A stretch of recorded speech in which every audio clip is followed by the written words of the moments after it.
Blog Talk Radio.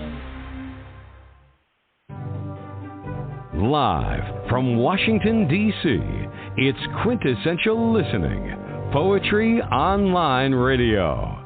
Now, here's your host, Dr. Michael Anthony Ingram.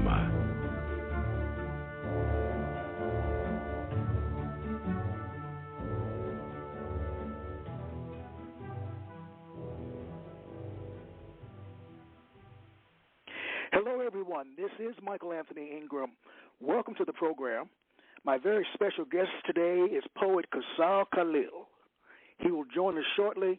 There's some technical difficulties with calling the Kashmir, so hold on, and we'll be right back.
everyone.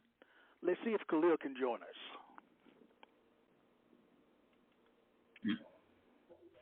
Kawsar, how are you? I'm fine, thank you, sir. And what about you? It worked. Yeah, I now switch you to other system. Right. Well, fantastic. I am so glad that you're with me. Thank you, sir. Yes. I'm really happy. All right. So am I. Great. I'm pleased too. Well, let me ask a question. Let's begin this journey together. What is poetry to you? Poetry is an imagination to me, and it begins like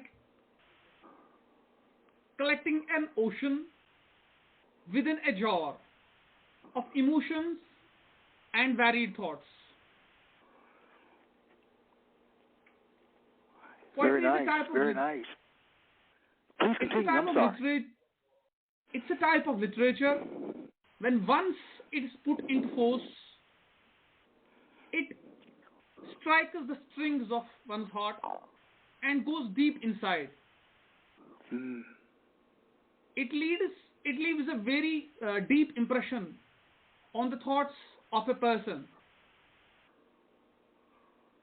And the poetry is, so to say, in simple words, it means presenting or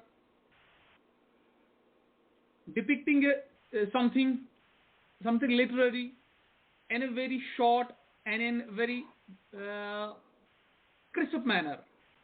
You have to use very few words and express a very large viewpoint of something. Well, let me ask this question, and it's a slightly different one. Why is it important? Why is it important that we do what we do? Yeah, I don't. It's not audible. Can you please repeat it? Yes. Why is it important? Why is poetry important? Poetry is important in a varied manner. It is important because it has long-lasting effects on our behavior, on our society, altogether on all of us. It can cause revolutionary things happen if it is brought into force at the proper time. Poets and the poetry have, since beginning, whenever the poetry has started, since decades and since millennia, rather to say, it has brought tremendous changes in the society.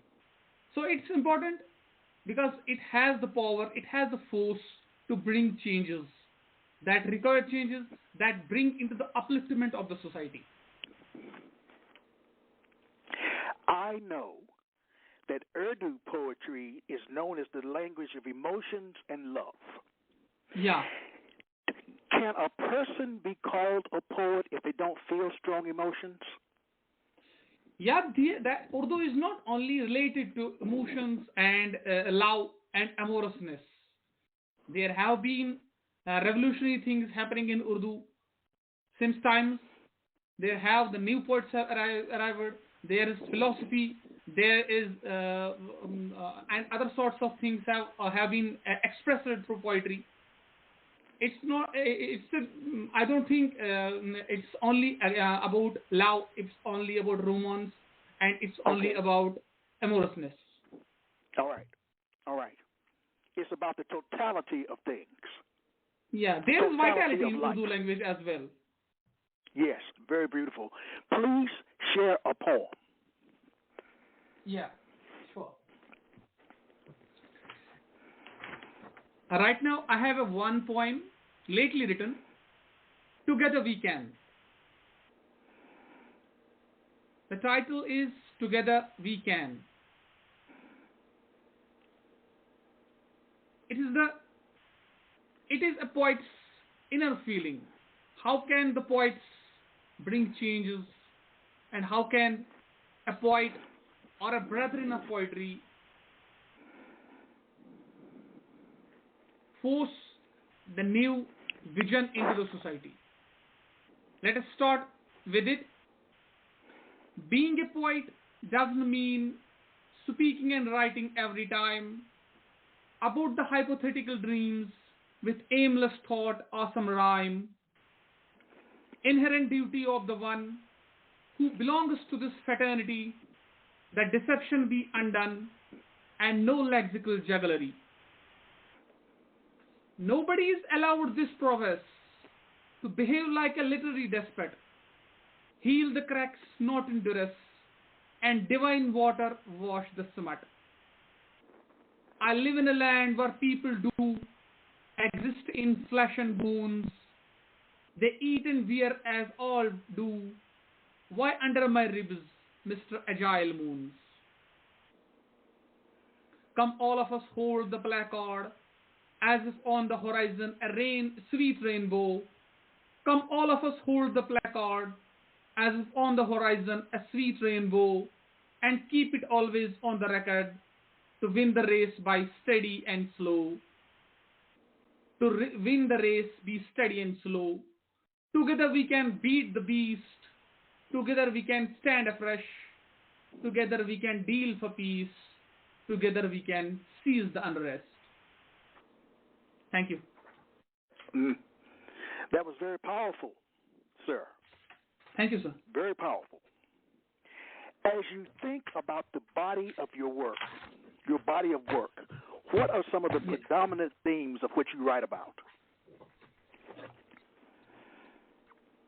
The most predominant things, it depends upon the times and it depends upon the situations when I start to write or whenever the imagination hits my mind. There can be multiple number of themes. I write romantic poetry as well. I write the poetry that belongs to social malaise. I write political poetry as well. And there are many other things.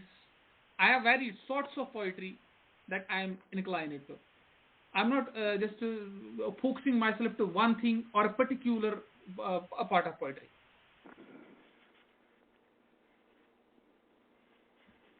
All right. Now, as you think about your early beginnings in poetry, what was a moment or an experience where you first learned that poetic language has power? I would like to share with you an anecdote which happened with me when I was a student of 9th standard. It was a very brisk moment. It happened altogether in a jiffy. My Urdu teacher, she was a lady. She was a poet herself. Once in a class during the lecture, she said a single stanza of his ghazal, and that just struck my heart. It was like, I would like to say its meaning that a time will come that I will touch the stars of the sky. Wow. It is the actual meaning of that verse. It's just one stanza. And the tragedy is this: out of those two lines, I just remembered only one line till date. And then the second line vanished from my mind. All right. So from that very beginning, I started to write, and the writing went on a day and on and on. And I finally polished the Urdu setup, because there are many other things that needs to be kept in mind while writing an Urdu ghazal. And there are still a room for development. I'm not exactly a perfect writer of ghazal in Urdu. I have loopholes in there, and I have mastered a lot many things to write a perfect Urdu poetry. And I am in touch with the great masters, great teachers of Urdu, who every now and then just give me necessary precautionary measures, how to write and how to be away from the illogical things or the errors that can happen every now and then while writing a poetry. You know, I've read some of your work, and your work is beautiful. Thank you, sir. Very beautiful. How does a poem begin with you? Does it begin with an image, an idea, or a form? still here, I have the same thing to say. It can happen anytime. While I am driving a car, I am going to my office. A poem can come out in an imagination. Mm-hmm. Right there, I just park by the road, on the side of the road, and if I had enough time to wait and finish the poem, I finish it there. Or else, I just note the gist of the poem. What was the idea that hit my mind? I keep it recorded so that I can next time work on it. The idea can come as of it by itself, or sometimes I need to work on some idea. It's an imagination that happens with me, and I need not to work on some subject at any time. Just I have to write poetry. No, I never do such things because I cannot do such a thing anytime. That I have to do something today. I have made up my mind. Let us sit today. It's holiday. I have some free time. I will sit down and I will write some poetry. No, it never happens with me. Most of the times it happens all by itself.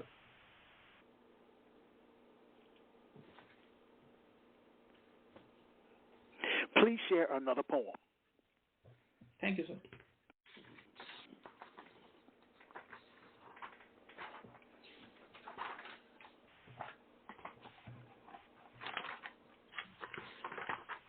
I have a latest poem, unpublished one.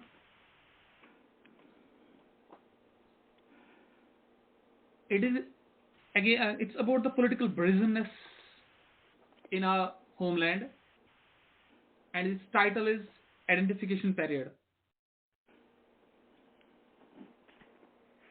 I am a boy. I am a Kashmiri. Label me a militant and frisk my belongings. For in my homeland, I live like an alien, and the other alien in your jeep, wearing a black hood and large black goggles, is also a Kashmiri, with a ruptured grace. The informer with you has no intelligence. He is misled and misleads you, monetizing his deity of greed and barbarism. I am a Kashmiri. I am a Kashmiri. You ask me my name when it is written on the ID card. Your movies malign me by calling me a time bomb, and you sing the same music. I face it with my head high. I am a Kashmiri. I am a Kashmiri, and in my tiffin box, I carry my favorite recipes, often boiled rice with rajma or potato. When going to office or school, and the spoon in your hand every time dips into my dishes to look for a grenade or a packet of bloods, because I am a Kashmiri. I am a Kashmiri. Your media, the termite-ridden fifth pillar, call me a terrorist. And I carry only a few stones in my hand against your tanks and AK-47. Your pellet guns fire straight into my eyes, and your pride maimed me. I am amputated and blind. I am a Kashmiri. I am a Kashmiri. I have a girlfriend who is very progressive than me. Without a scarf, leave aside the loathsome burqa. And I don't wear a skull cap, clean shaven with stout moustaches. My parents are also liberal, and they don't question my wanderlust. But they and me and my girlfriend question your presence. I am a Kashmiri. I am a Kashmiri, but I cannot move freely in my woods. That might have given birth to many Frosters, Shelleys, or Wordsworth. The woods are choked by the infestation of dreadful nightmares. The pines and oaks are silent witnesses to all that happened, behind the walls, far away from the real denizens that stand alienated. I am a Kashmiri. I am a Kashmiri, and my landscape is loaded with thousands of unidentified graves, and many more wailing mothers, sisters, or wives, waiting for their men lost. I have Kunan Poshpura, where even the darkness of that heinous night couldn't protect the chastity of our helpless ladies, denigrated by the keepers of freedom. And this haunts the scriptures of humanity. I am a Kashmiri. I am a Kashmiri. All this happened after my homeland, Kashmir, was taken over by a democracy, and I have lost my identity. I am a Kashmiri. That's all, sir.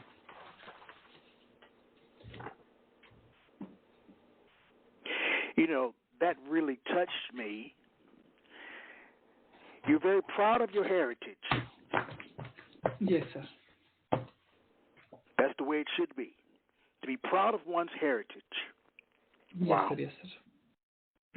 Let's take a brief break, and we'll be right back, okay? Thank you, sir. Sure.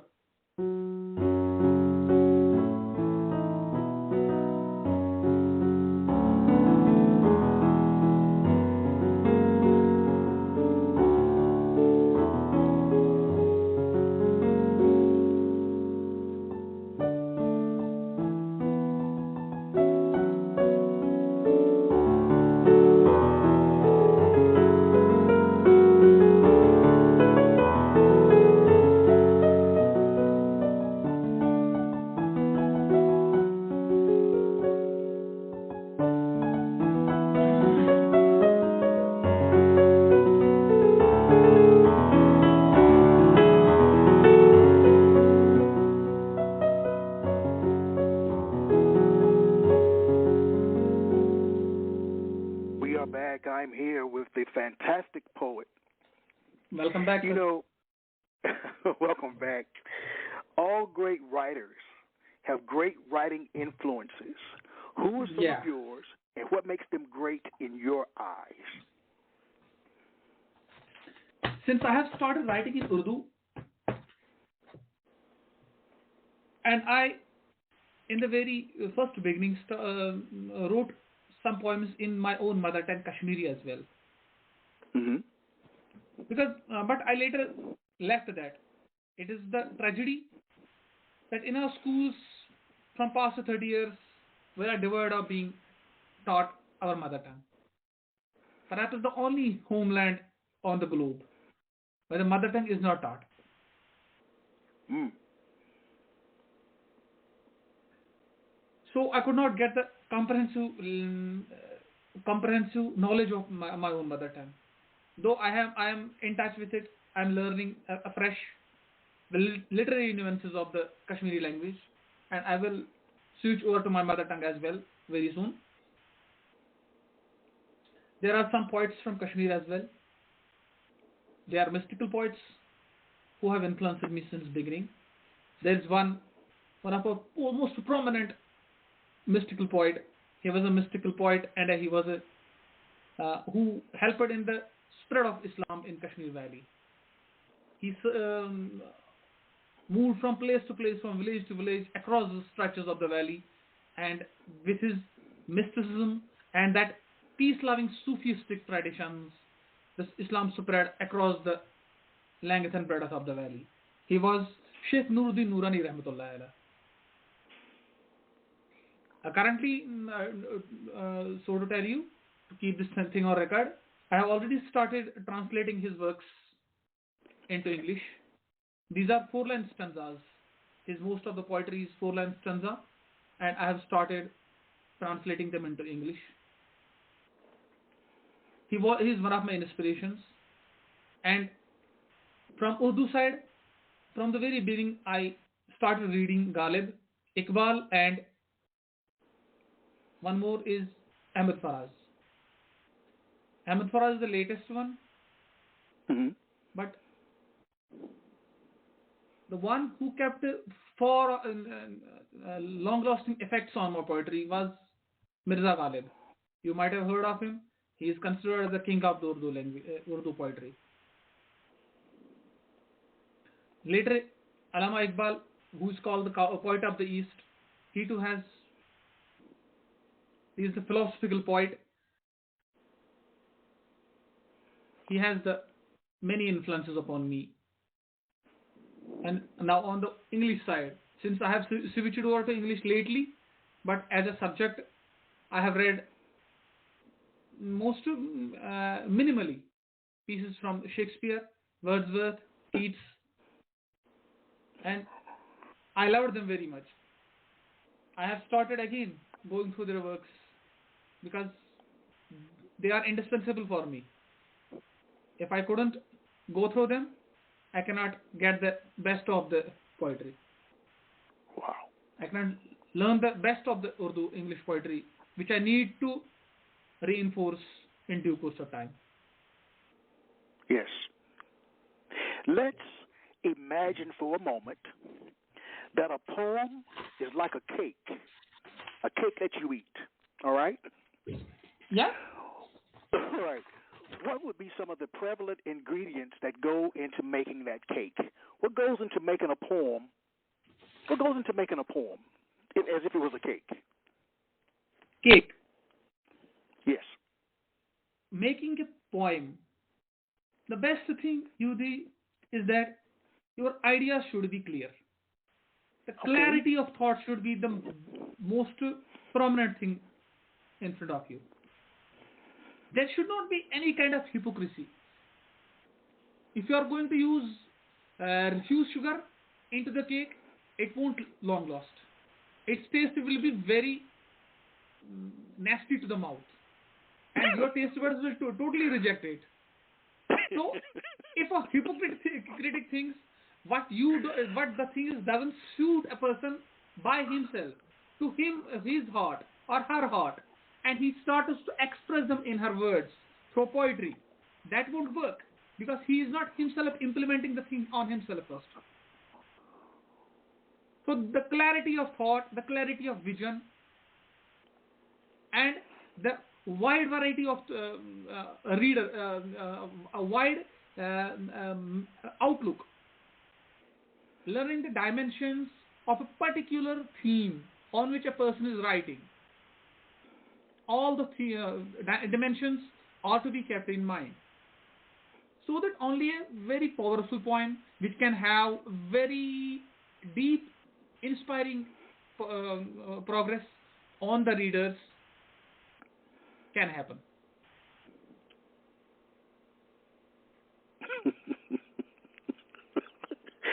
I want some cake. Give me another poem. Thank you, sir.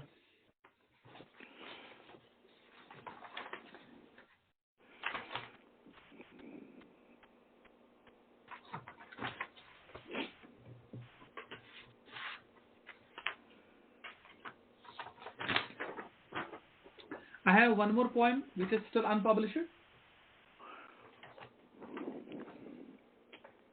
The title is I Can't Forget. I can't forget, though I tried a lot. How could someone else occupy this painful slot that lies vacant inside my heart? Though I played lately very smart, but the tendons often turn very taut. I can't forget. I can't forget. I can't forget never how you care about me. I love you so much, oh the mark of beauty. Be happy always, you are the world to me. I am a meek creeper, you are a stout tree. In my simple words, you are the only bestie. I can't forget. I can't forget. I can't forget how you stood the test of times. In all my weaknesses, you posed like a divine. Your innumerable favors and nature sublime. You are like an ode with heavenly rhyme. With innocent love, the flawless chime. I can't forget. I can't forget. I can't forget, and should I if I am not insane? Your sobs and the tears that fall like rain. I surrender often failing on this rough terrain. But I hate now being like infested grain. I want to flourish on your wall like ivy by the lane. I can't forget. I can forget.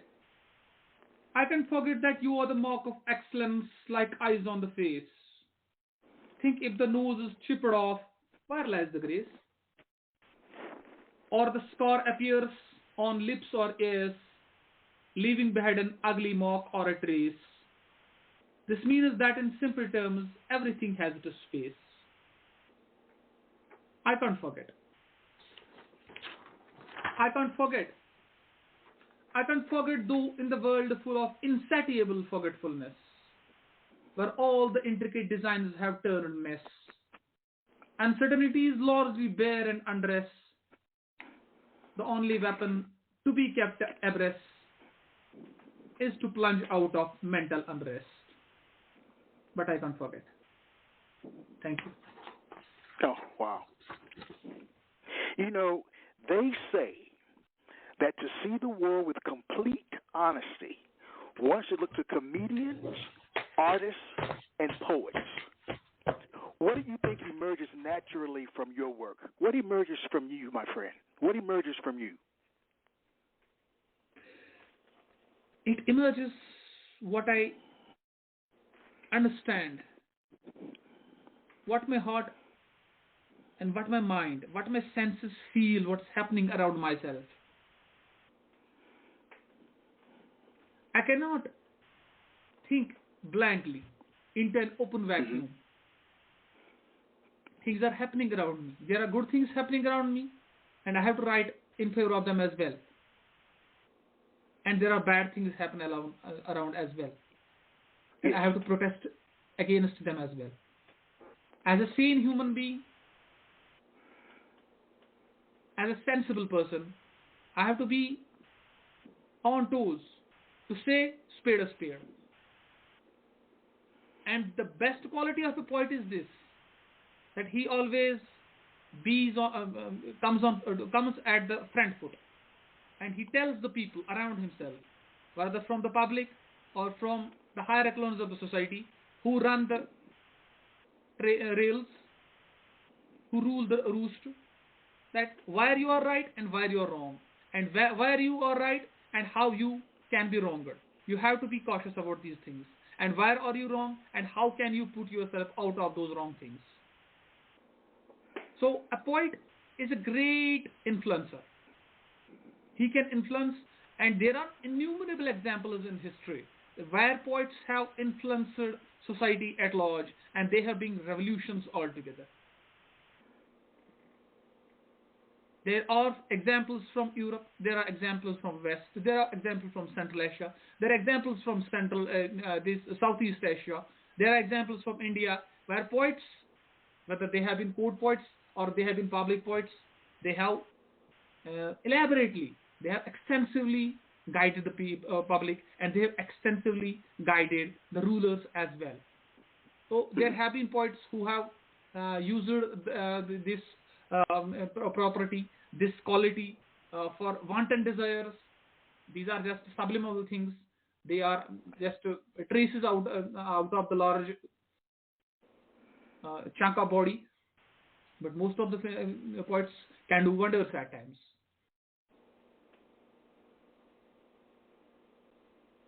Wow. You know, I want to expand just a little bit on what you're sharing in terms of the good and bad that is happening in the world, and poets being influencers. Yeah. What do you think is the role of a poet in modern day society? Sir, so much is happening. So much good is happening, but as you just said, so much negative is happening too. So what is our role? How can we help? The most tragic thing that's happening right now. Before that, I would like to tell you one thing.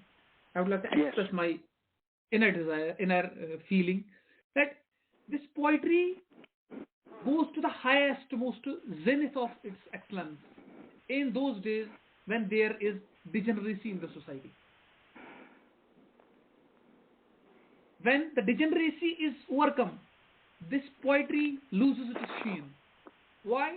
Because the poets have the duty to fight against the degeneracy, to fight against the malice, to fight against the ills of the society at large.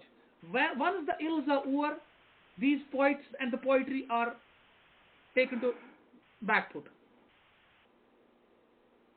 It has been happening because of the reason. When a man starts to observe things scientifically by reason. Most of the poetry doesn't work with reason and scientific things. They work with emotions. They try to bring changes by striking the emotional chord of the heart. Once the reasons are brought into force, one of the scientific observations are brought into the force, this poet is very thoroughly observed under the scalpel of that brute scalpel of reason. Because in once the degeneracy is over, reason comes to force. These scientific observations come to force, and the poet is taken at to back foot. Now, we are here talking about degeneracy, and on the other side, we're talking about reason. We are reason, Yes. and poets are giving less importance nowadays. Those were the days when there was degeneracy in the West and there was degeneracy in the East. Poets have done tremendous work by pulling the people out of the degeneracy. Once the degeneracy was over, development came, reason came, scientific observations came, poets were put to the, put against the wall. But nowadays, the degeneracy is intruding back into our every level of society. There is a new kind of degeneracy entering our roots. So this time it's also the golden opportunity for the poets. Degeneracy is within us. We are going back into those elements of dark things. In that darkness, we have multiple number of darkness enshrouding us. So poets can do again their job well, with much more brilliance, with much more power, because they have the tools available. Those tools which were not available to Wordsworth, which were not available to Robert Frost, to Shelley, Keats, or Ghalib, they are now available at much supersonic speeds to a modern poet. If they are implemented, they are enforced with sincerity, poet can do still the same thing much more effectively. Eloquently stated, my friend. Well done. Thank you, sir. I really like that. You know, all poets have several words that come up over and over and over again, words or sentences that they just can't help but use in their work. What are three of your absolute favorite words to use, and why? Favorite points? Three favorite? Three favorite words. Words that you use a lot when you write. Some people use words like hope, fear. Are there three words that you use a lot when you write? The most three common words that hit my mind is the first you repeat, rehearsal, the hope. Okay. I have hope, and sincerity, I always hope in my poems. Mm-hmm. And I have a resolution to fight against the evil, to speak against the evil. Though poets don't have the power to fight against the evil directly, but they have the power to speak against the evil, so that the evil can look inside itself rather. Say, I have hope, I have sincerity. And one more to say, I have a respect. Yes. Respect. Okay, tell me about respect. What do you mean? Respect means just to keep in view the other things. If another person is expressing things differently than you, that doesn't mean you are going to take clubs against him or her. You have to accommodate. That accommodative thing is the best thing that can bring wonders. If I am accommodative, I have to accommodate my foes, my adversaries. That's respect. I am not to fight on petty things.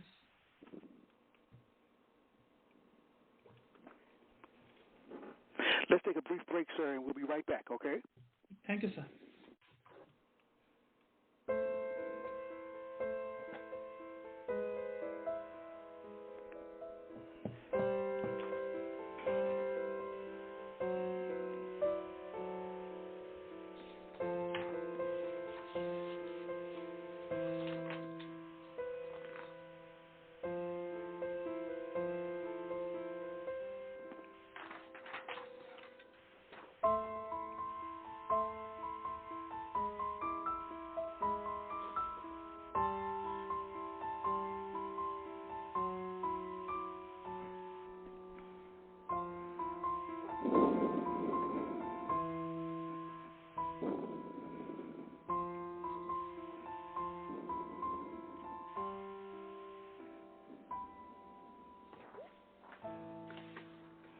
We are back. Would you be willing to share another poem with us? Yes, sir, sure. So, this poem is about one of the social evils that happened through the cinema.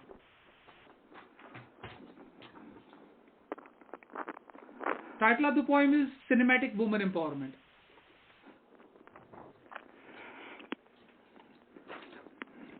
The show has left naked stock realities, and I should give what sort of gesture?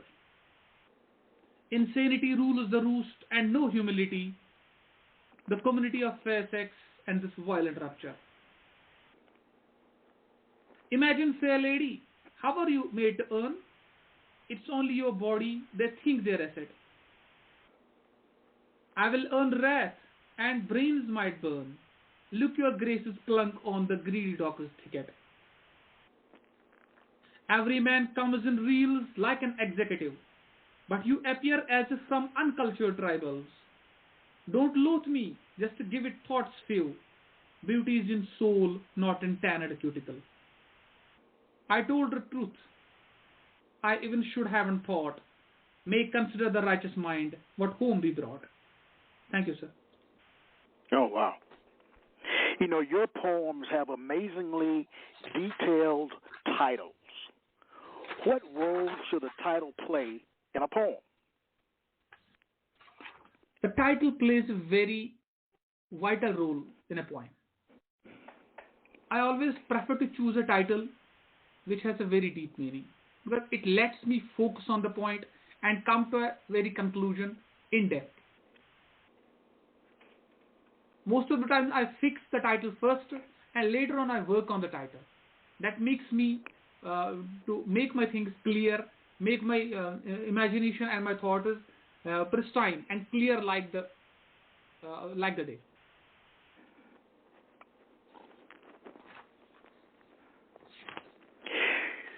Do you have a writing community that you share your work with? Most of the times I am on Facebook and I don't have a particular community where do I submit my works. How has Facebook fit into your writing? Most of the time, it is just to do, as I would like to tell you, that poetry needs to be heard and poet needs to be heard of. It is the inner, so to say, a feeling of a poet, that whenever he or she writes, the poet thinks that he must be heard. The poem must reach to the public at large. So I don't have a platform right now. So I think right now the Facebook is the platform where I can share my thoughts, but I can express and I can give my opinions. Yes. Yes. You know, poets and writers write for a myriad of reasons. Some write primarily to speak a message to their audience. Others write because to stay silent is not an option. Why did you choose to write? I choose them, both of them. I cannot be silent. Okay. And I have to give the message to the general audience. Because if I remain silent, I feel a pain inside my chest. Mm. To be frank enough, most of the times I have those little familial scuffles with my wife because I spend most of the time with my books, and that's the main reason of our contrast. So these things happen with me because I cannot keep myself away from such things. I get immersed with the books, and that becomes a bone of contention many a times between us.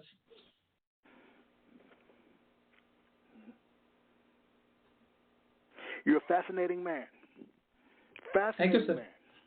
Thank you, thank you. How has your idea of what poetry is and what poetry can do changed since you began writing poetry? Yeah, what? How has your idea of what poetry is and what it can do changed since you began writing it? Who should begin writing it? Since It's you not began writing poetry, who. has anything changed for you? Have your thoughts changed? Your understanding of what poetry is, has that changed? Yes, with every day, when I look into the world, when I read multiple number of things, it's not that what I am writing, it is the only thing what hits my mind. There are influences around myself. There are spiritual influences that cause me to write things. I read the books of the precious scholars, the learned men, the learned writers. They too influence me, and they too send the fire inside me to start writing. And at times there is the flurry of imagination comes by itself without any influence. So it is just that such things happen with most of the poets. Wow. Once you are walking by the road, you are walking in a traffic, in a public transport, or you are driving by yourself, just then out of nowhere, a very beautiful line hits your mind. When you don't even imagine that I was not thinking about poetry, such a beautiful line has hit my mind. It is just a magical things happening most of the time. And such things happen with every poet. They happen with me. They might be happening with others as well. Yes, yes. Well, when you think about being a poet, what is a measure of success in terms of being a poet? What is a measure of success? The measure of success of a poet is when what he writes and what he tries to teach the public is brought into force with letter and superlative. That's the measure of success of that very poet. It's not only you are going to scribble things on a page or blacken the paper with your ink, and they are being kept in leather jacketed bounded books in libraries or in personal acquisitions of a person, and never to read and never to be acted upon. Then writing such a poetry is of no use. Then all the activity, all the force, and all the energy of that poet has got lost, because he has not been understood by his very own public. He wrote the poetry for the upliftment of the public, and they sent him to the dark dungeons of ignorance. Please share one more poem before we go. Thank you, sir. Let me share one more poem.